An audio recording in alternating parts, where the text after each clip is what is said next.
Hello दोस्तों, दुनिया में सब कला एक तरफ तो बोलने की कला एक तरफ। जो इंसान बोलने की कला सीख गया है वो जीवन के हर एक क्षेत्र में सफल हो सकता है। तो आज हम बात करते हैं कि बोलने की कला कैसे सीखे।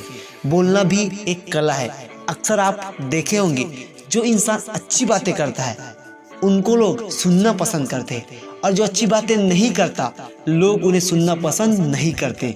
बहुत सारे ऐसे लोग होते हैं जो पढ़ाई लिखाई और जीवन के अनेक क्षेत्र में बहुत आगे रहते हैं, लेकिन अच्छी बातें नहीं करने की वजह से वे सफल नहीं हो पाते। अच्छी बातें न करने की वजह से रिश्ते खराब हो जाते हैं, जैसे पति और पत्नी का रिश्ता खराब हो जाता है, क्योंकि बहुत सारे ऐसे लोग हैं जिन्हें पता ही नहीं रहता कब और क्या कहाँ बोले। क्योंकि एक शब्द ऐसा होता है कि आपको किसी से हमेशा के लिए अलग कर सकता है, और कोई एक शब्द ऐसा रहता है जो आपको हमेशा के लिए किसी के दिल में जगह बना सकता है। कोई भी इंसान सीख कर नहीं आता है, उसे सीखना पड़ता है।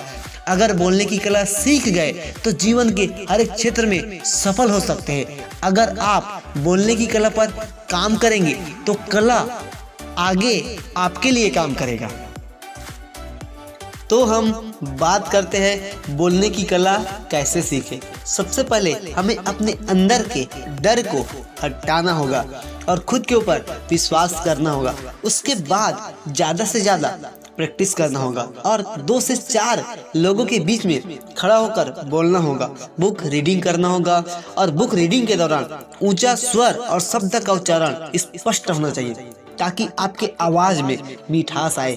योगासन करें, खाली समय में ओम का उच्चारण करें, कैमरे के सामने खड़ा होकर ज़्यादा से ज़्यादा प्रैक्टिस करें। बुक रीडिंग से नॉलेज बढ़ता है और स्मरण शक्ति भी बढ़ता है। जो कुछ भी बोले सोच समझ कर बोले। अगर आप गलत बोलते हैं तो लोग कहेंगे कि बोलने की तमीज नहीं है, तो शब्द को संभाल कर बोले। लोगों से आंख मिलाकर बात करें ताकि लोग आपसे प्रभावित होगा। पहले लोगों का सुनिए कि वो क्या चाहते हैं। अगर आप अपनी ही बात करते रहेंगे तो लोगों को कुछ समझ में नहीं आएगा। तो पहले लोगों की बात को सुने, फिर अपनी बात रखें ताकि लोग आपसे से ज़्यादा प्रभावित होगा। एक राज्य में एक राजा रहता था जो कि बड़ा ही घमंडी और किसी की बात को नहीं सुनता और अपनी मर्जी से काम करता था। उसी शहर में एक गरीब किसान रहता था जो कि बहुत ही मेहनती और सबसे मिलजुल कर रहता था। एक समय उस गरीब किसान का बच्चा बीमार हो गया तो वह इलाज के लिए वैद्य के पास गया। तो वैद्य जी बोले कि इसका इलाज शहर में होगा और बहुत पैसा लगेगा, नहीं तो बच्चा मर जाएगा। अब वह किसान उदास हो गया और सोचा अब क्या करूं। तो राज्य के लोगों ने कहा कि राजा के पास जाओ और राजा से मदद मांगो।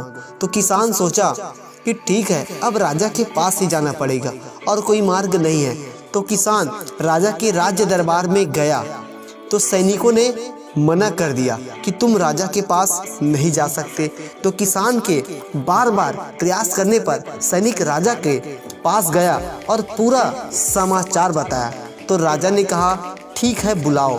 अब किसान राजा के पास गया तो किसान जाते ही बोला, राजा साहब आपका जो मुकुट है बहुत ही सुंदर है। तो राजा बड़ा खुश हुआ। किसान बोला कि राजा साहब आपका जो सिंहासन है वो आपके लिए ही बना है। तो राजा बड़ा खुश हुआ और बोला बताओ तुम्हें क्या चीज़ चाहिए। तो किसान बोला कि राजा साहब मेरा बच्चा बीमार है और उसका इलाज शहर में होगा और उसके लिए मेरे पास पैसा नहीं है। राजा बोला बस इतनी सी बात।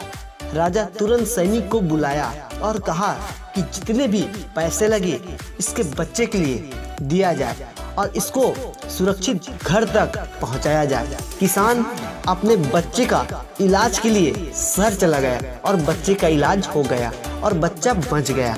आप सोच सकते हो कि अच्छी बात करने की वजह से उस गरीब किसान का बच्चा बच गया। शब्दों में जादू होता है। इस कहानी से हमें शिक्षा मिलती है कि हमें अपने शब्द को संभाल कर और सही जगह पर सही बात करना चाहिए।